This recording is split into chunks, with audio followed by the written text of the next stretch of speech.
Aliona Liasheva, Taras Shevchenko, National University of Kyiv.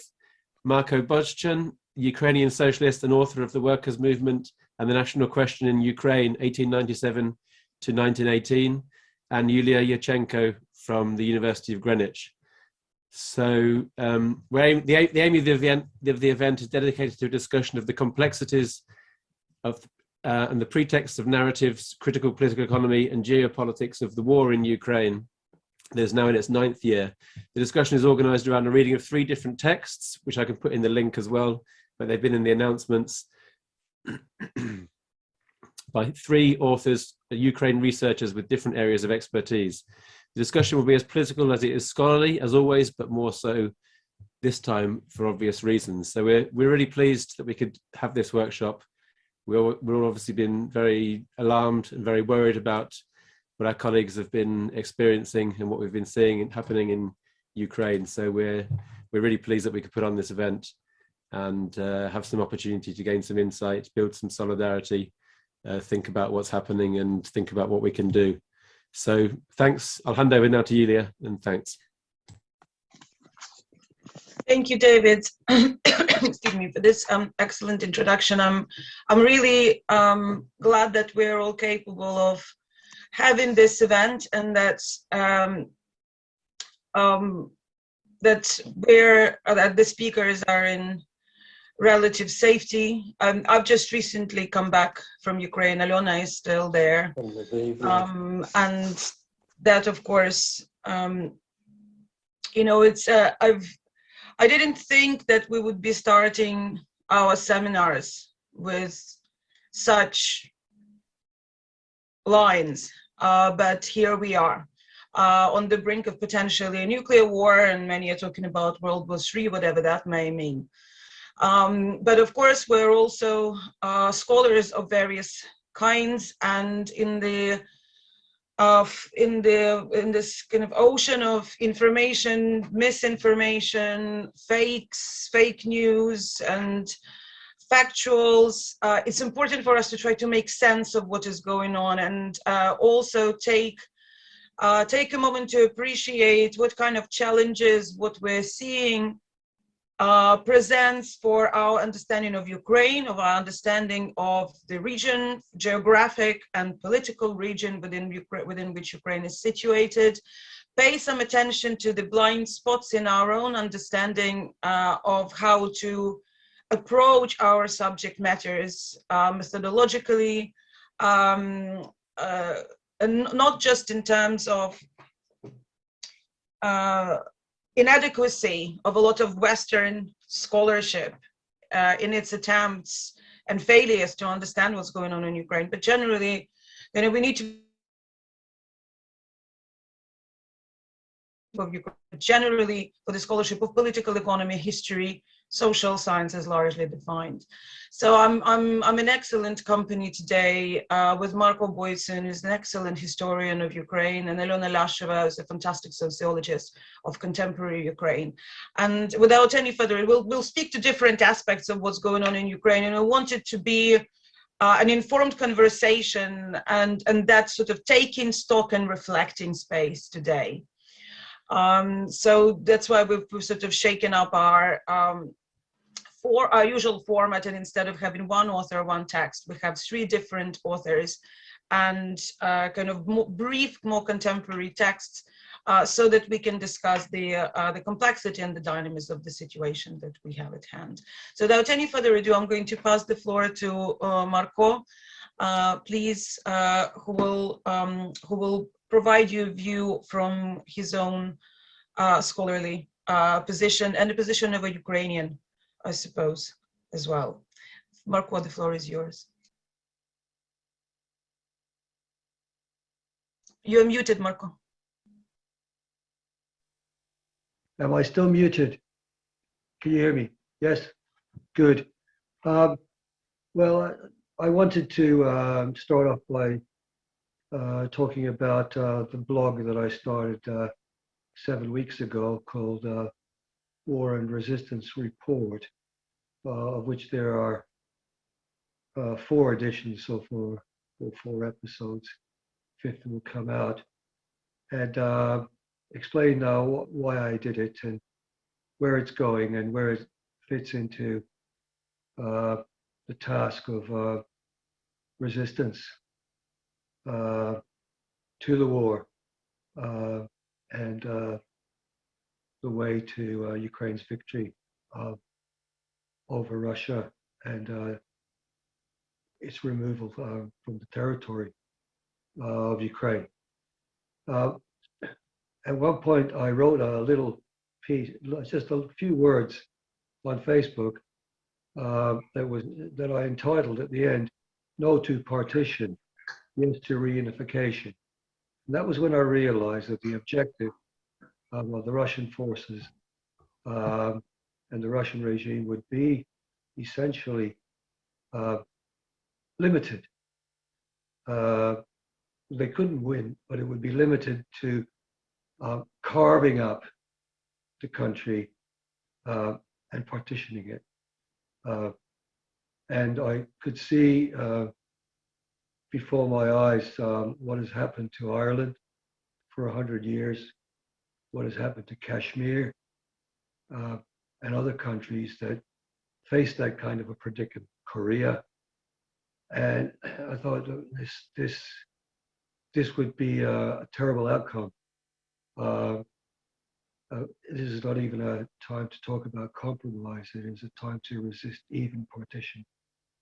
And from that, I decided that it was necessary for me to collect my thoughts regularly and try to make sense of the course of the war and to inform my comrades in the Ukraine Solidarity Campaign about how I understood its direction, because I can read Ukrainian and Russian as well as English and avail myself of different sources and therefore have that kind of a perspective. So my task is a political one.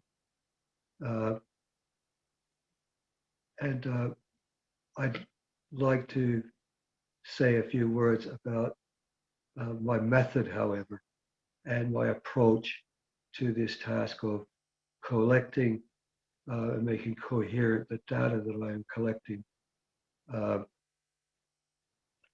so it can be shared and useful to people who are engaged in solidarity.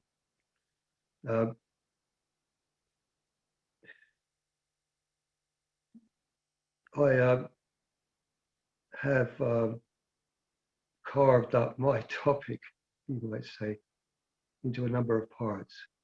First of all is what is the course of war fighting as it's going on? Secondly, the negotiations. There's a cyclical process between the two, and they go on together. War fighting doesn't stop, negotiation carries on. Russian side refuses to stop, to call a ceasefire or a pause. Ukrainian side agrees to carry on negotiations under such conditions. Thirdly, the process of economic production behind the front lines of both sides. What is the capacity of each state to fight the war, to supply the front with armaments, munitions, food, transport, fuel, so on and so forth. Furthermore, the mobilization of soldiers and the officers and all the human beings, the human capital that is being thrown into this war. My next blog, the fifth one, is going to be about the Russian preparations for the Russian mobilization as it's underway now to bring in the next wave of conscripts. How the front is organized from the Russian side, I've looked at it more closely now. three lines of offensive, beginning with the cannon fodder, the conscripts, moving on to the trained soldiers who have had experience fighting in 2014 and 15, and in Syria, and thirdly, the mercenaries. What is the logic behind this order of offensive, and how does it affect the attrition of human capital in the war? And finally, the actual strategy and tactics of war fighting, and how is it possible, for example, as I explained in my previous blog, for a country that has less war fighting capacity in raw material terms and in human numbers to nevertheless be able to resist and even repel an enemy which appears to be stronger, which appears to be the case at the moment in this war.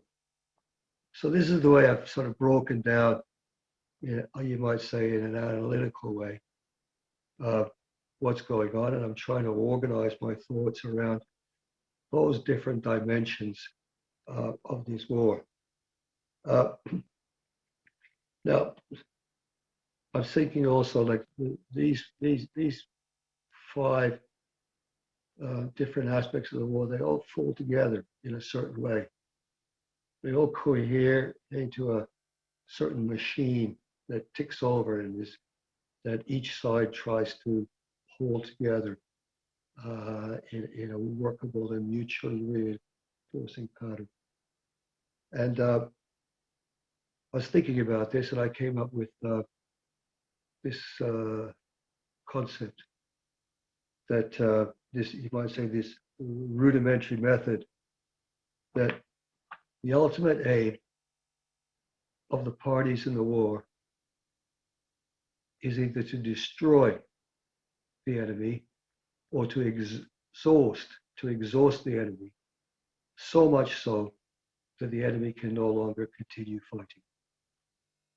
So what this means is that, as opposed to the examination of the reproduction of human society in times of peace,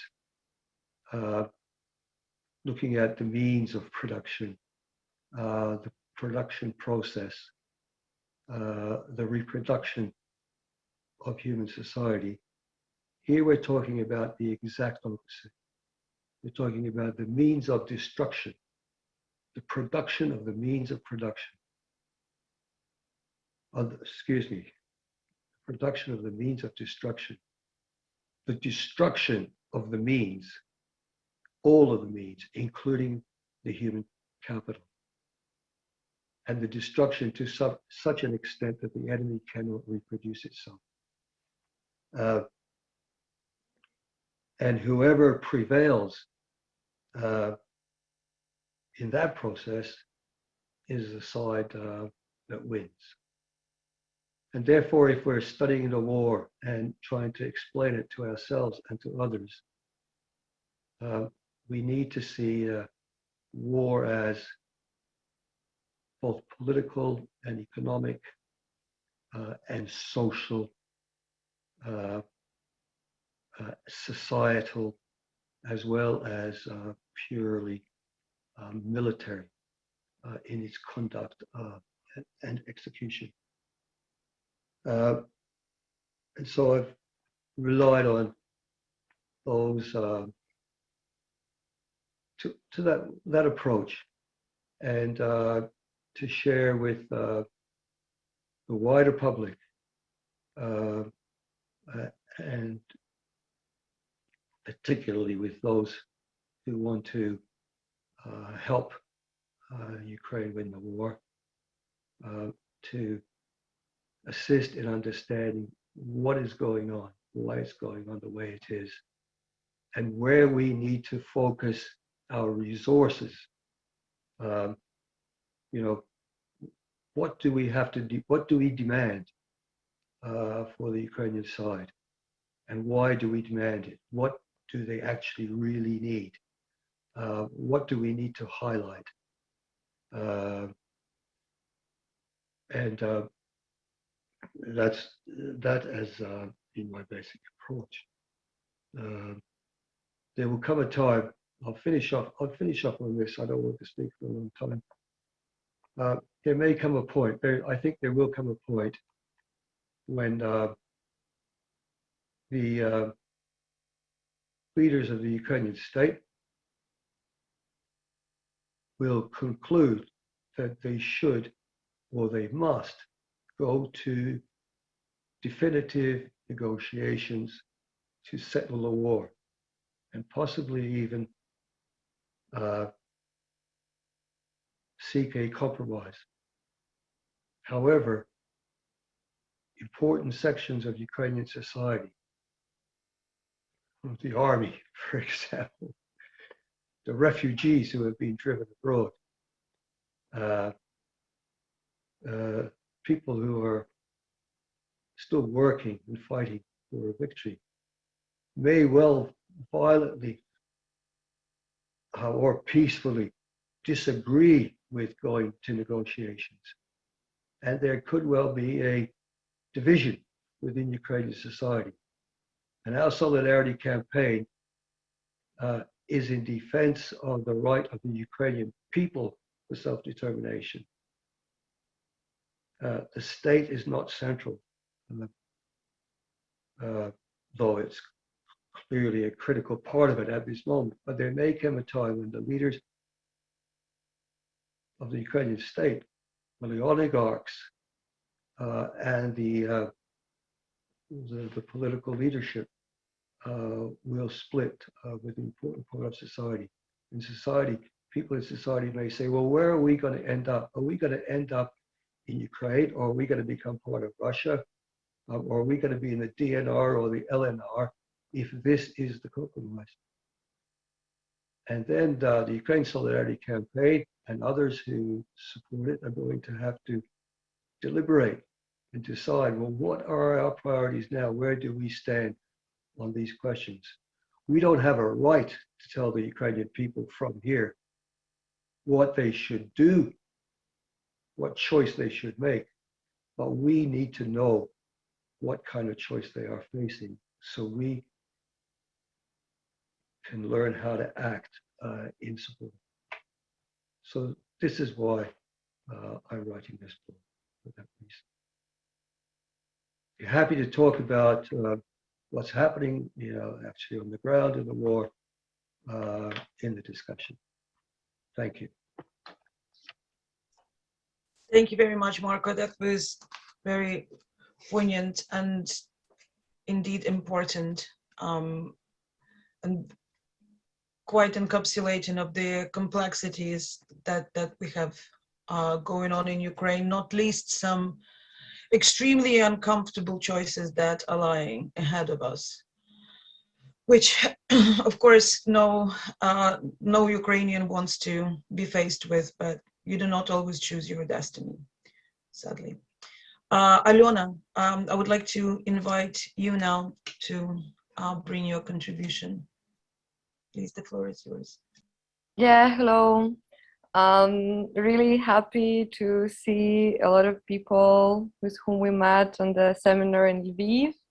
Now there is a bit of a different situation in Lviv, and I'm here now and planning to stay here.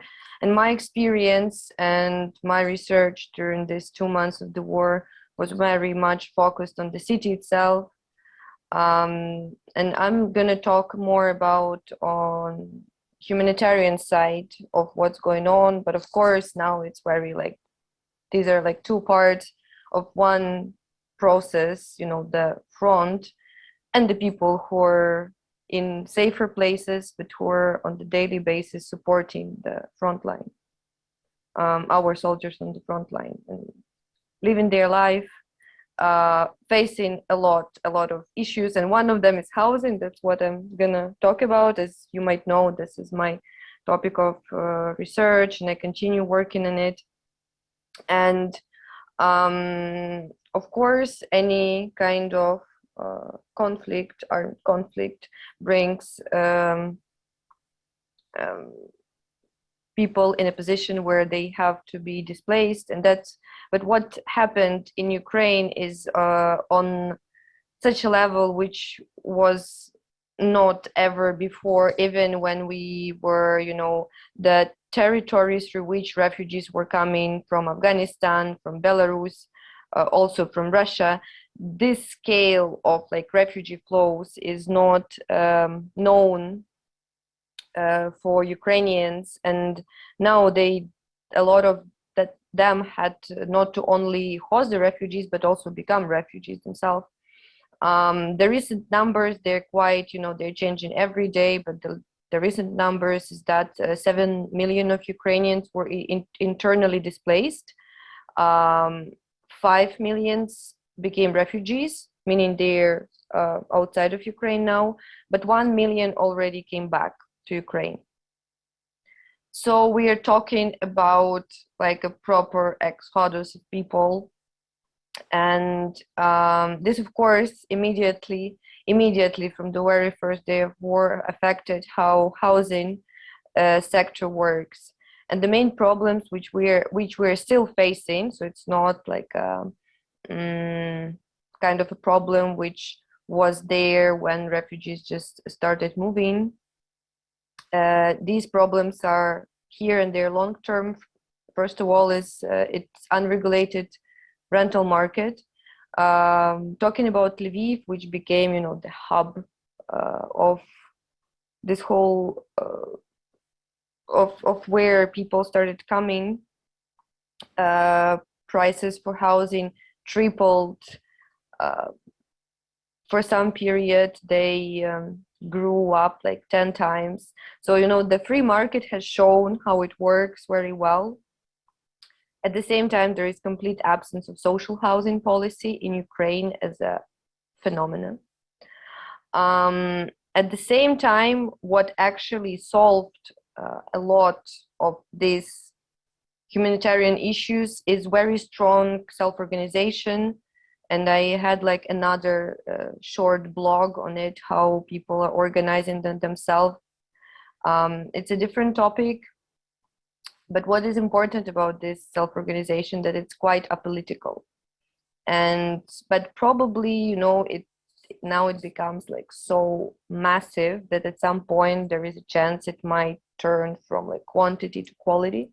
But still it's quite depoliticized kind of solidarity networks. With all these issues which emerged now, the state continues basically the same kind of housing policy which was there before, trying to subsidize the supply and demand side in order to support the market. But of course, this basically leads to one of the main policies they're offering of how to house refugees is to buy, using the state budget, to buy housing for the rent market price, for the market price from the developers, and then subsidize refugees to buy this housing. So we're talking about years and years of lines in which people are going to wait when the state is going to subsidize their purchase of the new apartment. And this looks like a proper dead end, because this kind of logic, it worked even when the war started 8 years ago. There was 1 million of people displaced, but with 1 million of people, you can somehow use this neoliberal tracks. You can, suppress the dissatisfaction of people with this kind of policy. Now, with 7 million of internally displaced people, plus the 1 million which was there from the 8 years ago when the war started. Plus more people are coming. It's the conflict for the right to the housing reaches the point when it's matter of people becoming homeless. It's matter of, and what is more dangerous is that when refugees cannot find, or internally displaced people cannot find a place to stay in Lviv, what they do, they come back to Kharkiv. They come back.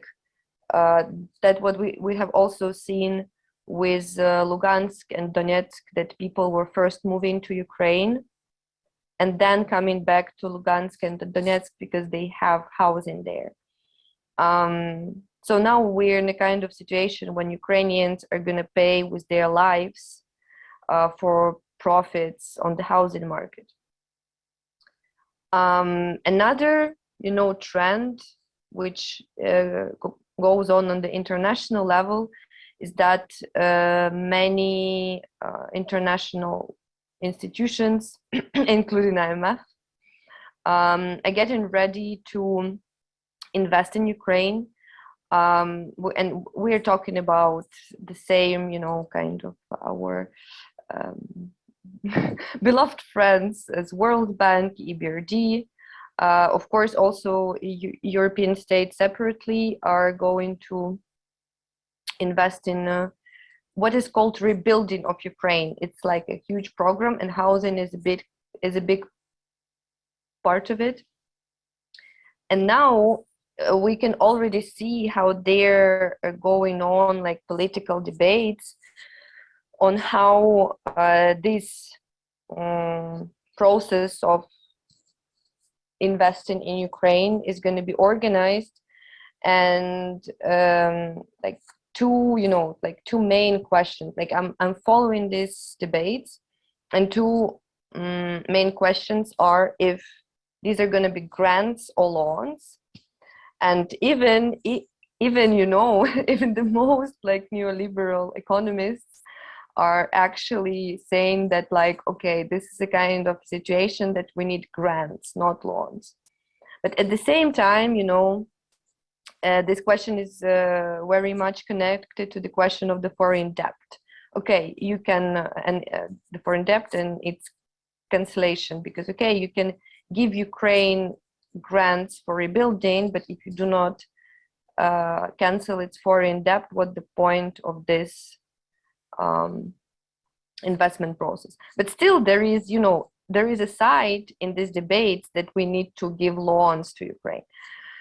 Already IMF, is saying something that they're gonna open like a new credit line for us, and I'm just speechless when I read this.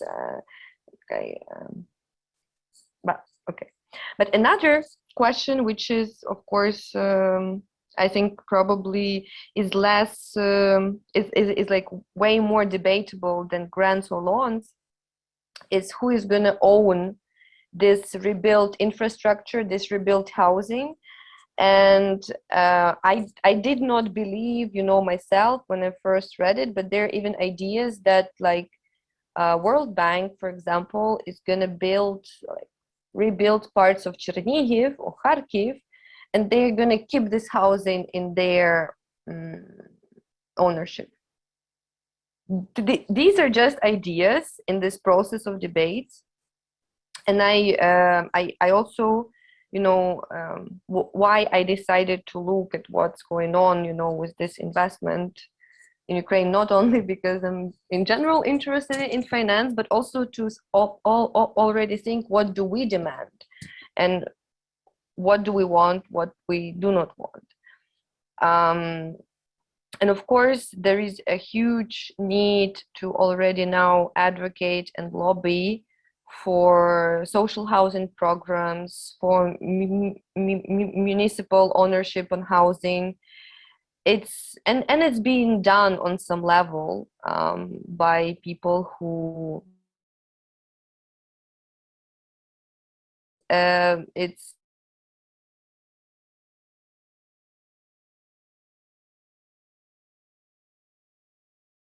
it's also will be important to organize at some point for housing rights and organize those millions of people who are now displaced.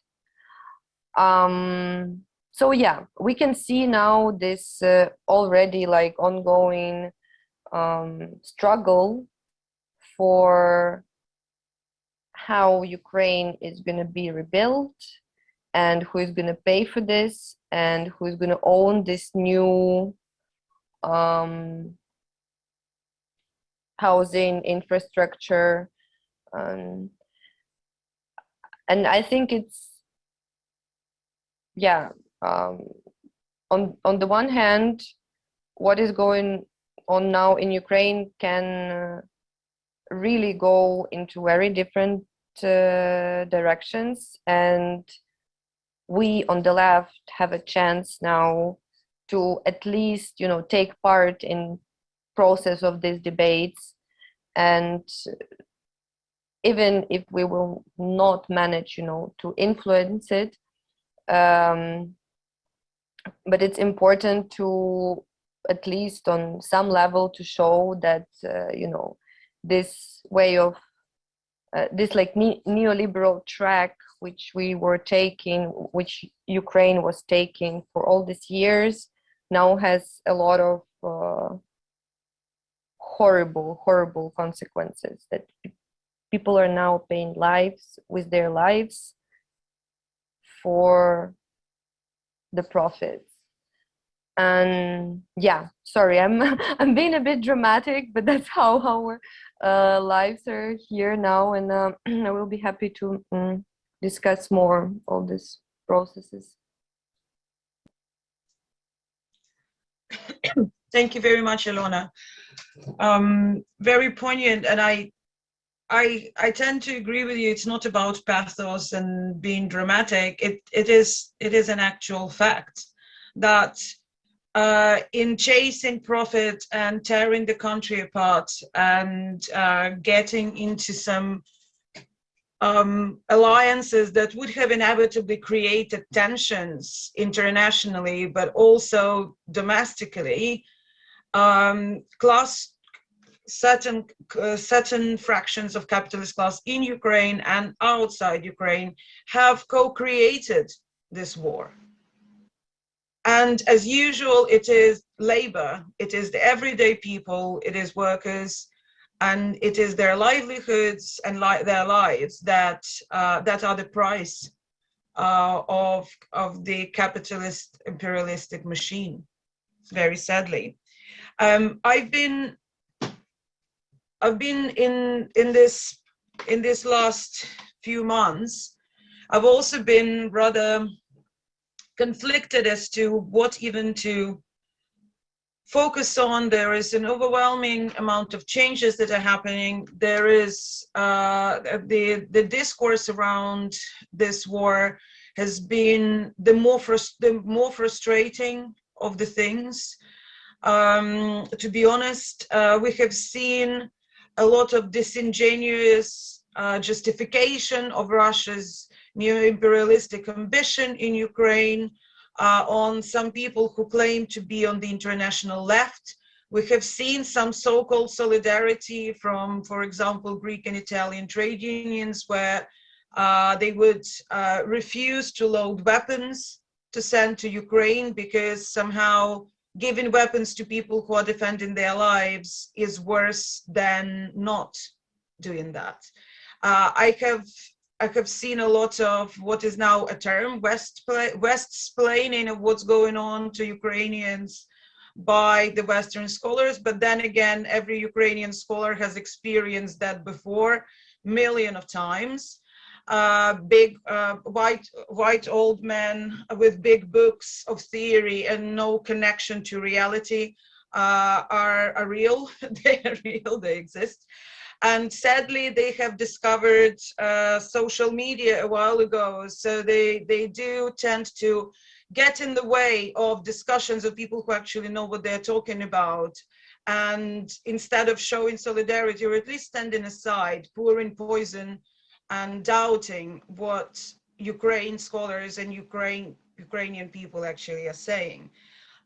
Because imperialism of Russia is still, I suspect, because USSR was a hope of international left, the imperialism of Russia gets unchecked by a lot of people who claim to be on the left. And that is something that we now, as scholars of Ukraine and a lot of scholars of a lot of other post-Soviet states and Central and Eastern Europe, have a historic opportunity of redrafting in our work. So some of those things are what I've been trying to do in documenting what is happening in Ukraine now, not least by bringing attention to the fact that there isn't a decolonial lens when Ukrainian nationalism is being discussed. And very often it is, you know, the kind of the nationalist sentiment that is now rather widespread in Ukraine is reactionary, and it is reactionary in a sense that Ukraine's very existence as a nation, existence of its history and culture and language, are being used as rather the lack of their existence are being used as one of the pretexts for invasion by Russia. Of course, you're going to have people proving that actually, no, we do have a distinct identity and we are not your backyard Russians, thank you very much. It is not something out of the ordinary. I get very frustrated when I've been doing a bunch of different interviews. I was in Ukraine until last week. And I'm active in Socialny Ruch, social movement, the democratic socialist organization in Ukraine. Aliona is also active there. And I've been campaigning around cancellation of Ukrainian debt, as many of you will know, through our correspondence, and developing a program for macroeconomic assistance and the form of a Marshall Plan. It's a kind of bad name, but everybody gets them, what you mean. But I've been also invited to a number of different interviews, and one of the first questions you get asked is, what about Azov and security concerns of Russia? And instead of actually discussing what is going on in the country, you have to spend about 90% of your time clearing the cobwebs that you have cleared yesterday already, and they're there yet again. And it is really frustrating. We have just seen elections in France, right? Not just in France, but France is quite indicative. And everybody is familiar with the support for Le Pen's party.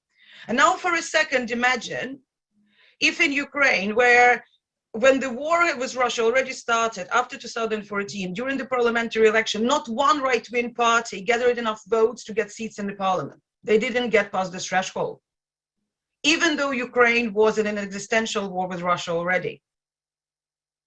And in France today, we are having a major right-wing party almost getting the presidency, and yet nobody is calling France fascist, but Ukraine somehow is the biggest fascist country in Europe. And so we need to be asking ourselves, what kind of purity test do Ukrainians have to pass to have a right for self-determination? And where is our own internalized, I'm not blaming anybody in this room, but our own internalized imperialist gaze towards Ukrainians and their right or lack of right to decide how to be in their own country?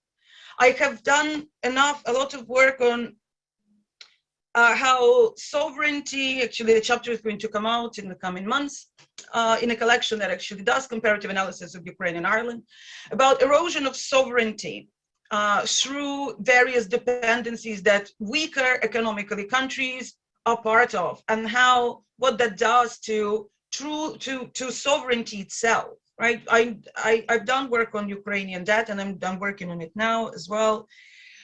With countries in state of excessive debt dependencies cannot be considered truly sovereign because the internal decision making is being compromised.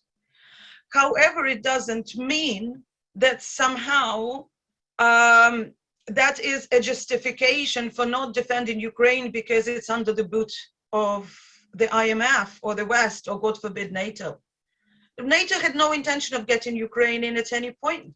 It was absolutely clear. If Putin had a problem with NATO, he should have invaded Baltics. But he didn't. He invaded Ukraine at its weakest point twice. Because he knew he would get away with it because he already had. And he doesn't consider that Ukrainian sovereignty is as worthy as the sovereignty of Netherlands or Britain. And he knows that there are those hierarchies of perception in international so-called community of leaders. Because some nations are more dispensable than the rest.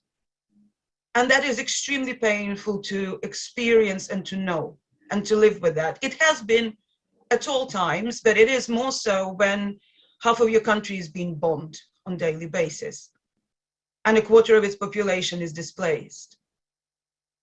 And then hearing some sort of tales about how Ukraine needs to appease Putin's narcissistic tantrums to preserve peace or to save lives. Well, we've seen what kind of saving of lives happened already in those separatist republics and in the Crimea.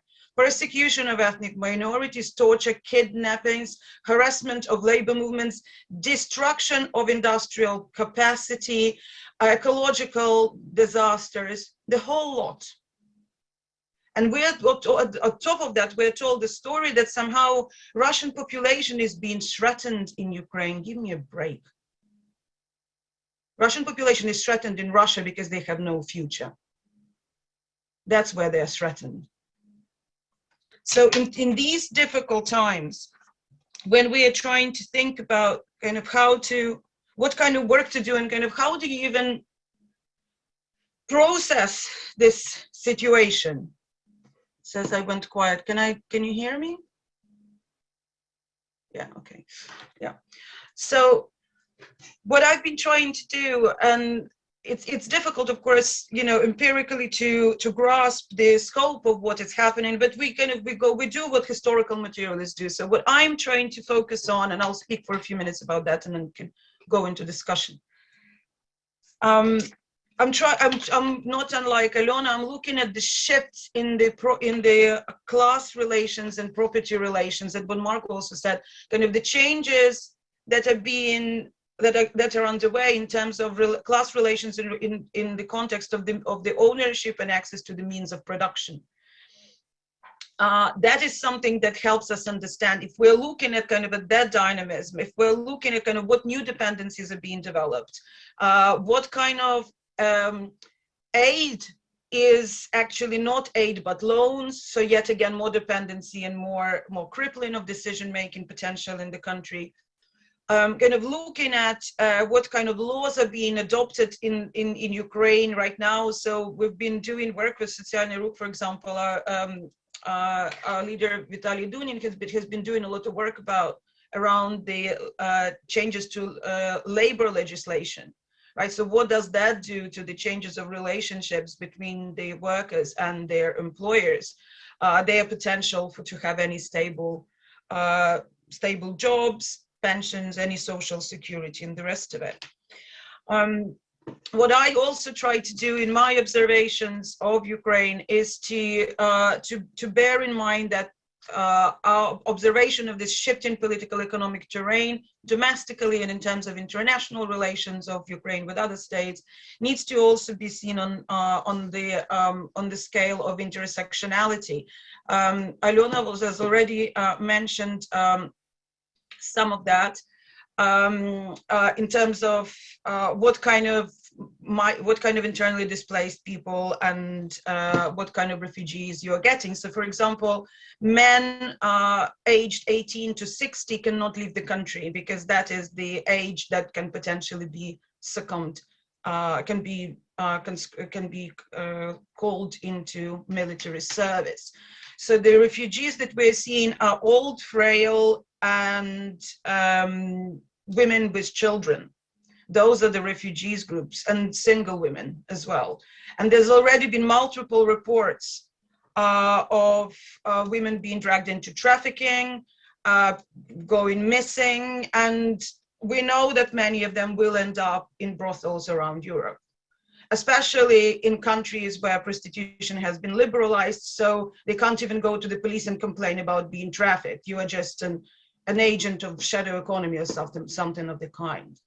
So these kind of horrendous phenomena also have to make us think again about what kind of policies and what kind of protections for different groups are indeed liberal and progressive, and which are in fact regressive, and which remove protections in the name of some sort of freedom of individual or of that or the other. Principles of safeguarding. We have seen in Britain, there was this matching service between refugees and hosts that functioned as some sort of human supermarket, with no checks, no nothing. Like it's absolutely horrendous. So the full scale of it, we will only be able to see as the years go by and the more accurate data is being collected. One other thing I want to say, when any of you or anybody you know is trying to understand what is going on in Ukraine and why its economy becomes so weak, and like, I'll say two more words about, well, not two more, about 2 more minutes about Ukraine's economic state, and then I'll stop. So Ukrainian economy has already been extremely weak before the war started. It's the poorest nominally country in Europe. And on the 10th of April, the World Bank already updated the GDP prognosis. That's almost a month ago, right? Like, what's 3 weeks ago? They updated the GDP prognosis for Ukraine to state that the Ukrainian invasion was to shrink that the invasion was going to shrink Ukraine's economy by 45% in this year alone. We understand now it's going to be significantly more than that because the war isn't over, and we do not know when it will be over. At the end of March already, Ukraine's Prime Minister Shmyhal stated that the country's one-time direct losses due to invasion already exceeded $1 trillion. That was a very modest underestimation. By now, of course, we're another month in, the destruction is much further, and the full details of it we will only know once the fighting is over and the scope of destruction is assessed.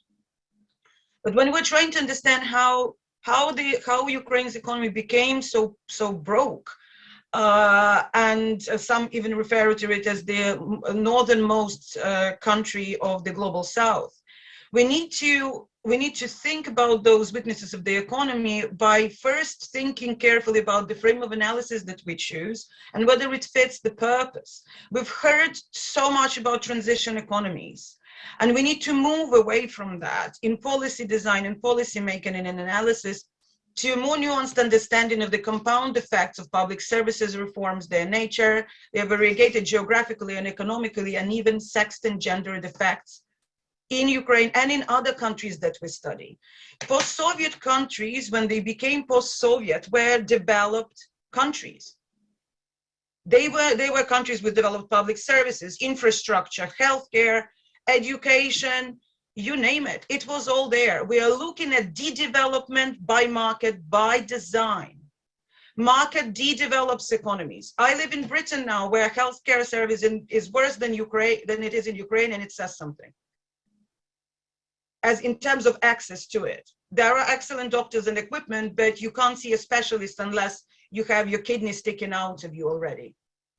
And that is also a sign of systematic de-development and assault on market, further appropriation of public services and anything that is common property. And that is something that is worrying about what we see in Ukraine and elsewhere, because there is, again, I'll segue back to the rise of the right internationally. That the rise of the right is an international phenomenon. It does not begin nor does it end with Azov battalion that emerged in the process of a war. We have to think about this. We've been talking at CPERN events for years about fascistization of mainstream politics.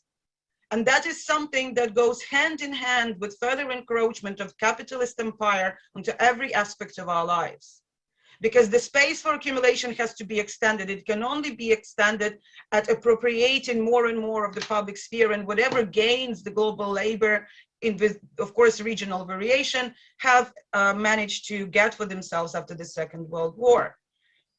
And we have to think about, when we look at the post-Soviet space, that is still a massive blind spot for a lot of analysts in terms of understanding what's going on in there.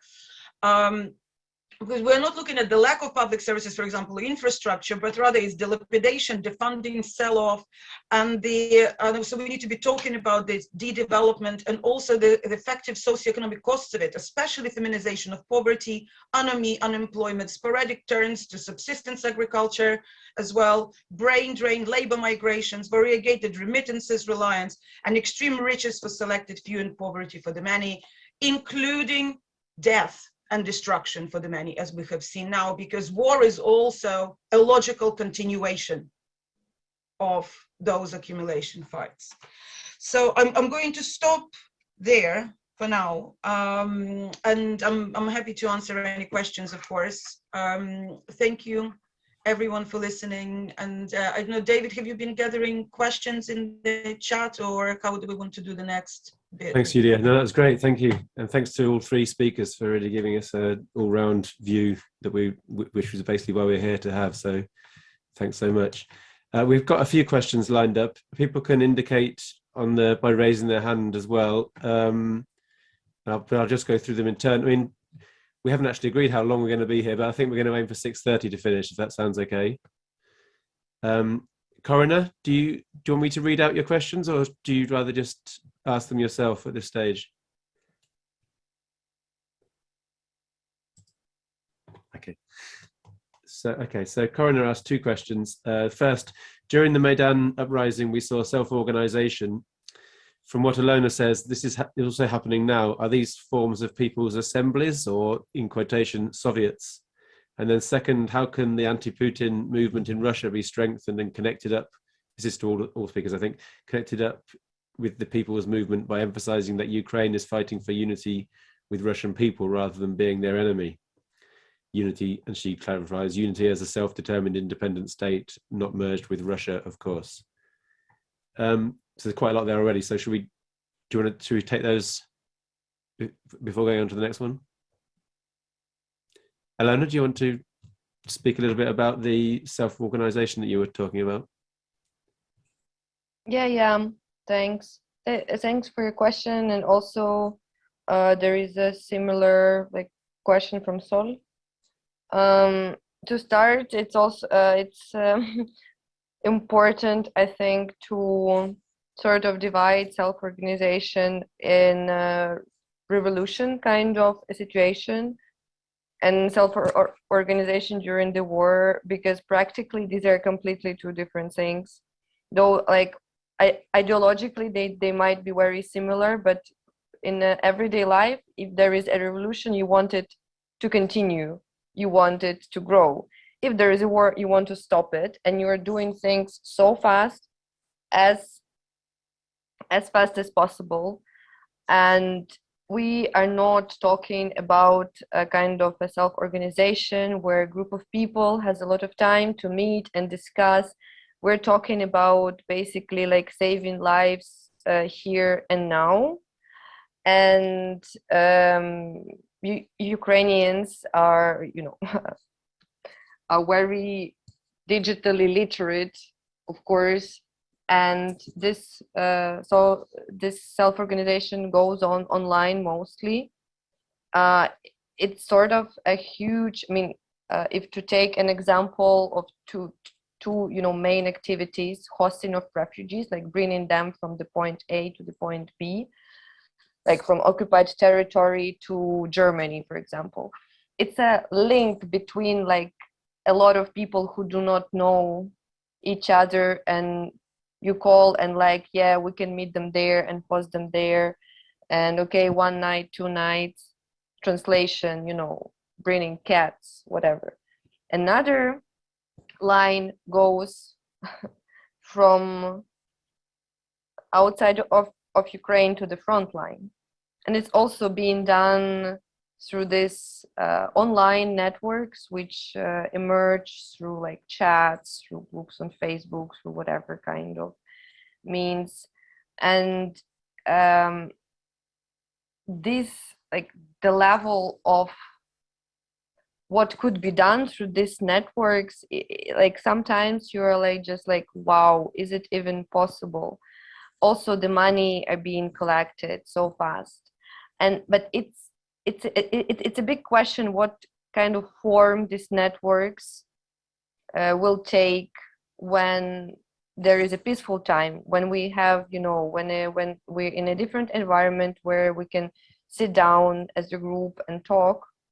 I don't know, we will see, but the same, you know, kind of answer applies probably to the question of how ideologically this resistance works. It's an umbrella of people who have completely different opinions on okay, they have probably one opinion on Putin, but they have different opinions on language, on ethnicity questions, on how do we, you know, see Russians, like how do we see Russian people. Now they're all, of course, united by this one like anti-imperialist struggle. What's going to happen after this? It's also difficult to say. Of course, there is a part which is reactionary and nationalist. But if we just take a look on who is joining Ukrainian army, we're talking about lines in every big city, lines to the military offices of Russian speakers, of people who have never, you know, even supported any kind of nationalistic ideas, of basically working class which wants to defend their locality, probably not even the whole country. They want to just save their city. So I would say that it's sort of a combination of like anti-imperialism plus defending of locality, which could not be like classified that it's like nationalist or socialist. It will happen at some point that these practices will join one of the directions, and of course like level of nationalism will grow. This is clear, but this hate was not brought, it did not emerge here. This hate and like xenophobia towards Russians, it came from outside of Ukraine, and yeah, we will need to deal with it probably for a long time. Yeah. Thank you. Before I just turn to the next two speakers, I think you're right. I'll just add on Sol's question because, as you say, it overlaps. So Sol asks, I'd be interested to know if the popular mobilization to resist the Russian imperialist war includes forms of self-organization distinct from the reactionary nationalism that Yuliya rightly denounces. So Marko, can I come to you? You're muted currently. Excuse me. I'm very much interested in this discussion about self-organization via social media as opposed to face-to-face contact between people sort of in, you know, in their neighborhood, for example, and whether the need to organize in times of war is so distinct from the need to organize in times after war is finished. I think there's very good historical examples of the transition between these two actually does take place. It's people who are cleaning up their streets from the bombing that's taking place right now are going to have to keep their streets clean after the war's ended as well. I mean, that's a very crude way of putting it, but I think there is a potential link. And the question, the issue is what form of organization, what form of democracy and participation in decision making can endure and be useful after war is over.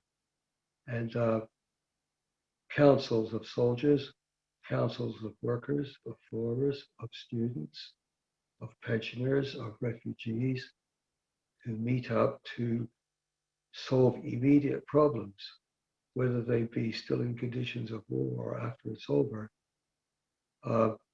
Those forms of organization can endure. That is, I mean, just to make one example, is like during the First World War, Ukrainian soldiers on the front, on both in the Austro-Hungarian and the Russian armies, formed committees so that they could tell their people back home behind the front lines what they should send to them in order for them to survive. For example, we need newspapers in the Ukrainian language because we only have newspapers in Russian. For example, what we need, very practical things. And those soldiers' committees were one of the components that formed the basis of the Ukrainian People's Republic in October 1917, as do workers' councils and committees and so on and so forth. So I think we should be optimistic that there is some continuity possible between these two historical stages of people's lives, and that they can endure. Thank you. Yuliya? Thank you, Aliona and Marko, for your excellent comments on this. I do think that, you know, there is a lot of continuity in this kind of spontaneous, if you like, solidarity that emerges. But in Ukraine also, we have to understand that a lot of it is not, by now it is not spontaneous anymore. A lot of these channels have been set up 8 years ago when the first invasion happened. Of course, not on the same scale and the rest of it, but there are a lot of already established organizations with connections, with donors, with logistics.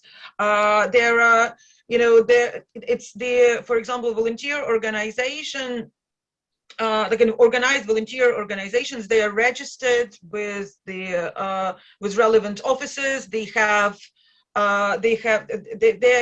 formal institutions, right?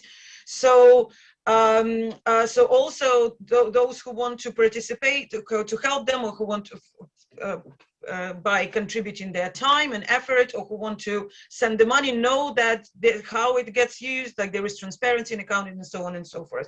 But even the spontaneous volunteering and, you know, organizing, for example, for your neighbor over their cat to be evacuated, or cleaning up the street, that brings communities together. It builds relationships, and that stays with you. It brings people together, and that is something that does give me a lot of hope. Because Ukrainians now, like never before in my living history, for example, and I'm 40, but not since Ukraine became independent, have felt so much that if they don't do it themselves, no one will help them.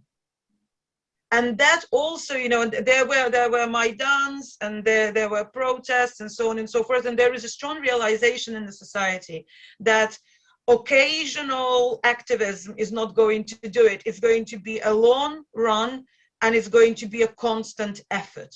And I've seen that over and over and over again in the last 2 months, but also before that, but now like more than ever before. But I also want to say a few words about the political self-organization, because our organization, Socialny Ruch, has been more active than it has been since it was formally founded in 2015 in raising and organizing humanitarian aid, in helping with housing people, in providing legal advice to people whose jobs are threatened and or whose wages are in arrears. That is a big problem right now in Ukraine. Like people get their wages delayed because, of course, there is massive economic disruption in the country.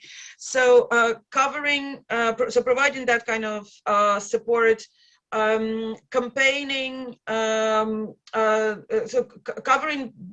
covering serious problems in the country, including different kind of new laws being adopted, but also campaigning, for example, to cancel Ukraine's foreign debt instead of getting Ukraine kind of more burdened with that. And we have been extremely successful so far. Like, we haven't canceled the debt yet, but we have already, with the help of the Polish party Razem, we have built a very strong working relationship, and we're building a very strong coalition of like-minded left-wing politicians across Europe who are helping us in this campaign. We have a good relationship with the Debt Jubilee campaign, with the National Committee on Cancellation of Illegitimate Debt. I can never remember properly their name. It's like some sort of curse.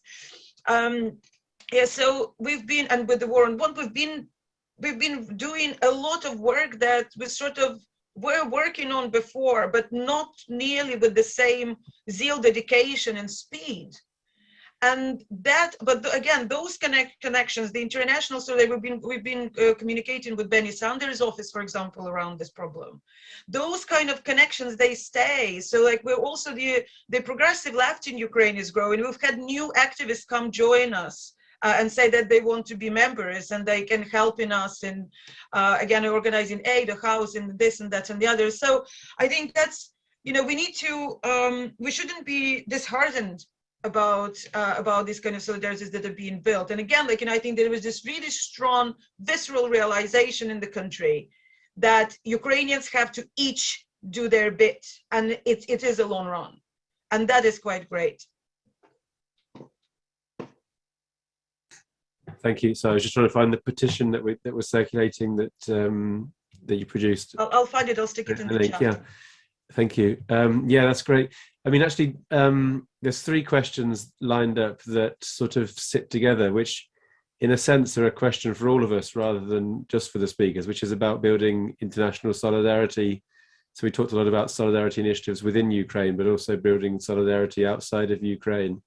So Corina says, given the daily pickets of the Russian embassy in London by Russians, we need to reach out to them and with as concrete an approach as possible. And Paul Stewart says, slogans such as support for Ukraine but no to external arms in practice ends up in allowing Russia to win, in inverted commas, for example, with Stop the War in the UK. What's the best way to challenge this conclusion to campism? And then a final question from Connor Herbert says, many leftists in the United States have outwardly suggested that leftists should not come to the defense of Ukrainians because there are fascists within the ranks of the military. And Connor disagrees, but says, do we have any suggestions as to how we can do a better job of encouraging people to not conflate the part with the whole, which is kind of what we were speaking about at the beginning, Yuliya, when we were talking about, how do we get over the kind of initial objection? I mean, a lot of discussions that I've seen have talked about we shouldn't come to the defense of Ukraine because of NATO, like you talked about as well, and that's really become something that's grown really from the start of the war, this kind of idea that, as I saw someone put it, to hell with Ukraine because NATO is bad. So, I mean, I think which is really a question for all of us to think about, how do we make those arguments and how do we build international solidarity? So if anybody's got any response to any of those questions, then please do. I would like to take the question about far right because I was part of the monitoring. I mean, I am part of monitoring group on far right violence in Ukraine. At the moment, we're focusing on different kind of far right violence, the Russian one. Ukraine, as any other European country, had and has far right groups. Yes, that's true, and that's more true for such countries as Hungary and France, as we can see. And it's no surprise these far-right groups, they join the army because they're militaristic, because they're anti-Russian, and so on and so on. But to use this argument that we need or do not need to do anything because there is somewhere far-right is completely absurd for two reasons. First of all, it's because what I was saying before, and that majority and vast majority of people who are now lining in the army offices to join the army, they have no at all connection with the far right. And they're not going to happen. They did not vote, as Yulia mentioned, for this far right. These are Ukrainians who want to defend their country. Yes, there is far right, there is far left. Also, far left is not being, supported by those who want to join the army.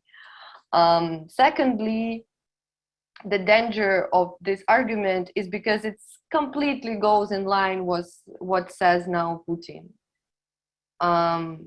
If people are so, concerned about Azov battalion, yes, they're going to be probably killed with thousands of civilians now in Mariupol. And that is not the way you oppose far right. Yeah. Thank you. Yeah, I too agree. I think very often this question is more of it's some sort of provocative distraction. I'm not pretending to be the most well-read military historian here, but I've not heard of any wars where the whole armies have been all ideologically consistent and read the same book and carried the same banner. So like, why should this war be an exception? I do not understand. And it is not, Azov battalion is protecting civilians who are being bombed to shit by Russians. So I'm sorry, I do not think you need to be an ideologue or have read the whole collection of, I don't even know what, to see right from wrong here.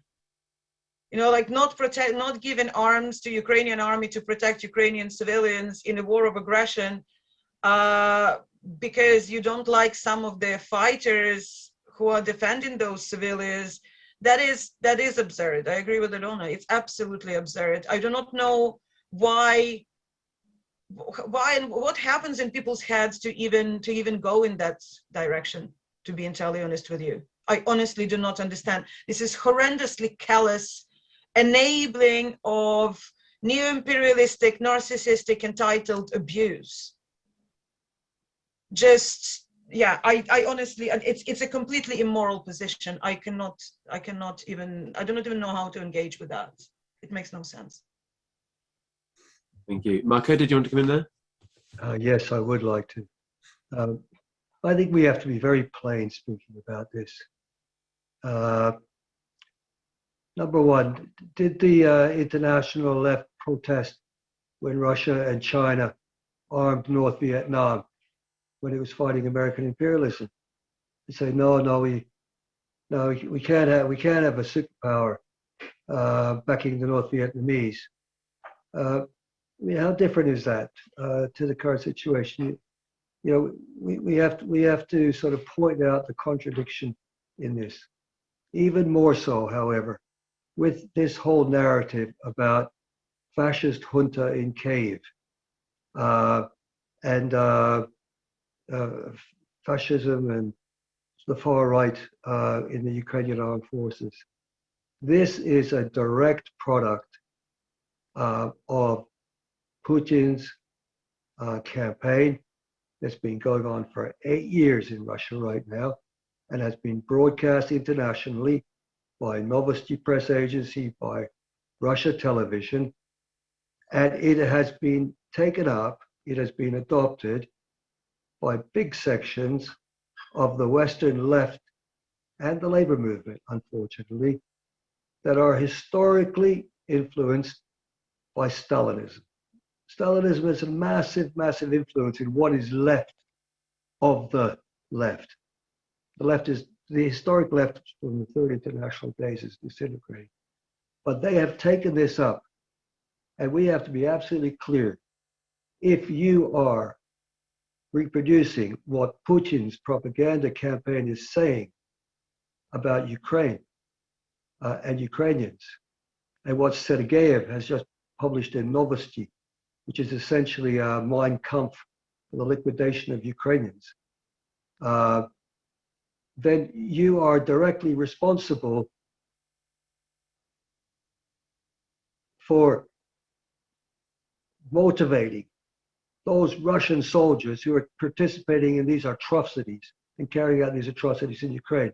You are directly linking with that campaign, and you are sharing it and amplifying it in the West. So therefore, if you want to do that, then you're responsible for the kind of crimes as well that are taking place in Ukraine. You're not the agent of the crimes, but you are covering for them. And we're going to be absolutely plain with these people what it means to say things. Because I remember Volodymyr Yurchenko said in 2015 in London at the London School of Economics at a conference, this is hate speech. And hate speech in this country is prosecuted as a criminal offense. And if people do that, that's what we need to say. Thank you.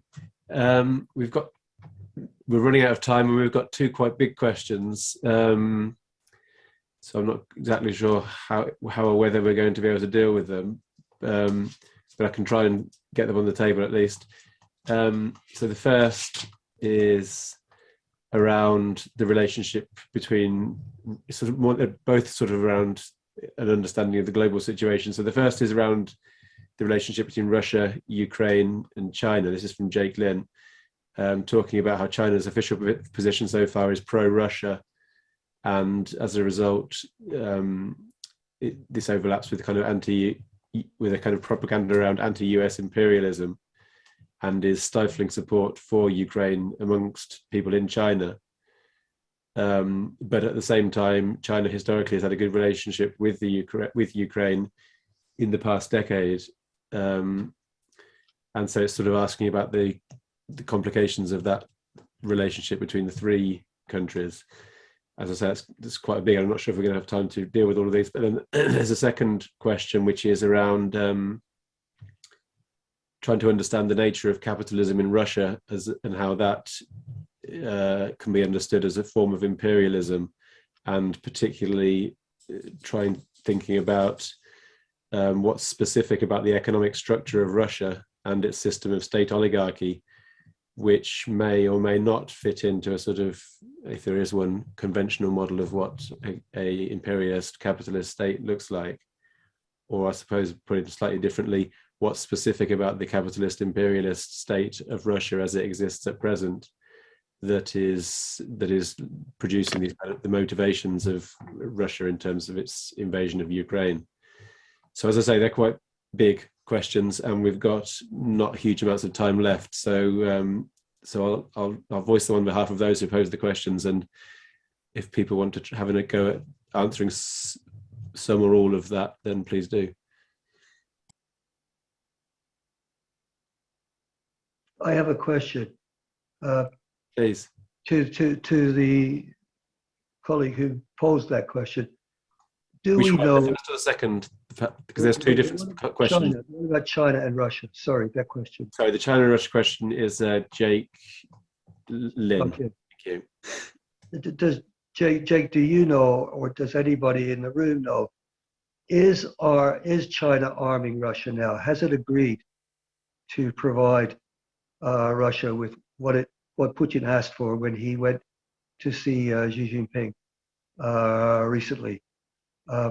I'm not sure it has. I'm not sure it wants to now that Russia doesn't appear to be winning the war. But does anybody have that kind of information? That would be important to know, I think.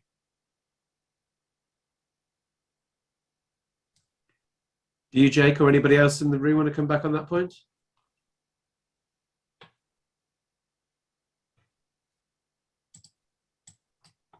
I think it's worth finding out because, I mean, Xi Jinping and Putin made sort of a quid pro quo when they met. Russia backs China on Taiwan. China backs Russia on Ukraine. But it doesn't seem, I think the Chinese have got cold feet. I'm not sure, but I really think it's important to find that out. That would tell us a lot about Putin's capacity to keep fighting this war as well.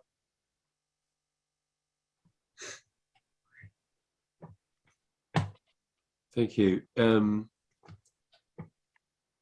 anybody else want to try and take on those questions about the relationship with China and about the nature of capitalism in Russia and oligarchy?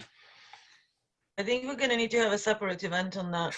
I think it's a big question. Because it's difficult to do this in the remaining few minutes. But they're contending powers. There is that. That's what I think. I'm going to probably leave it at that. Like, Russian capitalism is quite peculiar because there is oligarchy, but KGB runs it. And KGB with the head office in Kremlin.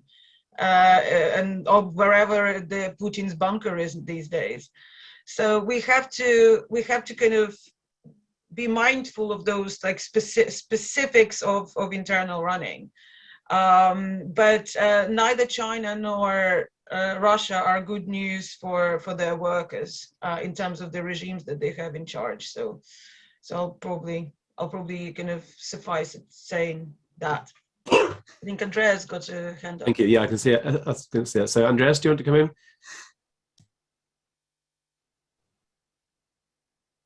Yes, thank you. Quick question to the panel, perhaps more directly to the current conflict. So, when you see this kind of pronouncement by the US that they want to focus on damaging Russia significantly so that they cannot carry on any further kind of wars of aggression as it is taking place at the moment. From a Ukrainian position, do you find that helpful for the current conflict? Or would there not be a risk of further escalation, which will actually result in a longer war and much more damage for Ukraine than already is taking place? Thank you. And I think that's probably going to be the last question as well. So if people want, the three speakers have any final comments they want to add as well as responding to the question, then we're probably going to wrap up at this stage. I'm trying to think who spoke last. Aliona, do you want to go first? Yeah, I mean, damage is a very broad notion. There, of course, inviting NATO to join this conflict is a completely dangerous idea because, yes, now it's not NATO-Russia conflict, it's Ukrainian-Russian conflict. And it's better to keep it this way. At the same time, from what I see, and obviously I follow everything what happens to the level I can, physically, is that Ukraine is not getting enough help to fight in this conflict. And that economic danger for Russia could be way more if there is embargo on gas and oil. Western countries are not ready for this yet. We discussed it very well with Simon Pirani, and his analysis is very great on that point. This kind of damage, yes, is needed now as soon as possible. It's not happening. Arms, the same kind of logic which West is using, that this provision of arms is super slow. So it's very important, in this kind of discussions to be more precise about what kind of damage we're talking about. Economic, first of all, for sure, yes, and yes. Arms, some arms, it's just not possible to bring in Ukraine because it will already be introduction of NATO countries in this conflict. But their arms, they're list of defensive arms which are needed very much now, and they're not here. Thank you. I know, Marko, you need to leave at 6:30, so Yes, I do. you need to cut short then, obviously. Thank you. Thank you. Thank you very much. I have no comments left to make. Thanks for joining us. Yeah, it's a pleasure. Lovely. Yuliya? Thank you, Marko. It's great to see you. Great to see you too, Yuliya. Good to see everyone. See you soon. Bye, take care. You too. I have to agree with, well, not I have to, I will agree with Aliona. I don't have to, but I will agree with Aliona about these kind of different types of damage that is being done. And of course, there is collateral damage with that damage that is being done. And that is something that often is being brought up by the critics of sanctions, that, you know, they first and foremost hurt the everyday people. And that is true. A lot of companies that live in Russia, and a lot of Russian companies are also shutting down their production because they simply don't have the components to continue the production, and components are imports that are under sanctions. And tens of thousands, probably hundreds of thousands of people are being laid off overnight. And that human suffering is indeed atrocious, right? Because everyday people shouldn't be bearing the cost of this. And that is the kind of argument that is very often being used to kind of against supporting the sanctions. But then again, you know, I am a Ukrainian, and I'm watching videos of Ukrainian cities and people being bombed to nothing on a daily basis.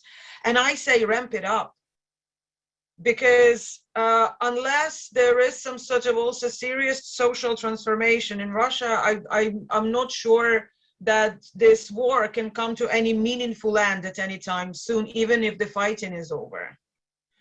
So another thing that I keep hearing is that, oh, you know, the West just wants to see the weak Russia, so of course they will kind of, you know, they will fight through the body of Ukraine this war, and it will be a war of attrition, and it will last for years, and there won't be anything left of Ukraine. Well, at least then Ukraine has a chance of still being on the map, because if Ukraine doesn't get military supplies, Russia will simply wipe it off the map.